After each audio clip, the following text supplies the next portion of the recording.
இயக்குனர் மனோபாலா அவர்கள் அந்த முதல் படம் முடிந்ததுமே கொஞ்ச நாள்ல அவர் தற்கொலை செய்து அவர் மறைந்திருப்பார். இன்றைக்கு இவ்வளவு பேரும் புகழோட மனோபாலா அவர்கள் தமிழக மக்களால கொண்டாடப்பட்ட நடிகராக இவர் இருந்திருக்கிறதுக்கு வாய்ப்பு இல்லாமல் போயிருந்திருக்கும். அன்றைக்கு அவர் நம்பிய சினிமா அவருக்கான அடுத்த வாய்ப்பை வாங்கி கொடுத்தது தயாரிப்பாளர் கலைமணி மூலமாக.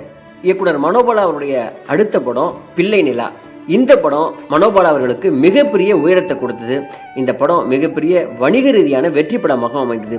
அந்த நேரத்தில் நடிகர் மோகன் அவர்கள் ரொம்ப பிஸியாக இருந்த காலகட்டம். இவர் போய் கதை சொல்லியிருக்கிறாரு. அவருக்கு ஏற்கனவே மோகன் அவர்கள் மனோபாலாவுக்கு ரொம்ப பழக்கம் அப்படிங்கிறதுனால நிறைய படங்கள் இருந்தாலும் கூட, பிஸியாக இருந்தாலும் கூட இவருக்கு உடனே கால் ஷீட் ஒதுக்கி இருக்கிறார். அந்த படம் நடந்திருக்கிறது. இந்த படத்தோட வெற்றி அப்படிங்கிறது மனோபாலாவுடைய சரித்திரத்தையே மாற்றி விட்டதுன்னு தான் சொல்லணும். தொடர்ச்சியாக படங்கள் இவர் இயக்கியிருக்கிறார். 40 படங்கள் இயக்கும் அளவுக்கு இவர் ரொம்ப பிஸியான இயக்குனராக அந்த காலகட்டத்தில் இருந்தார்.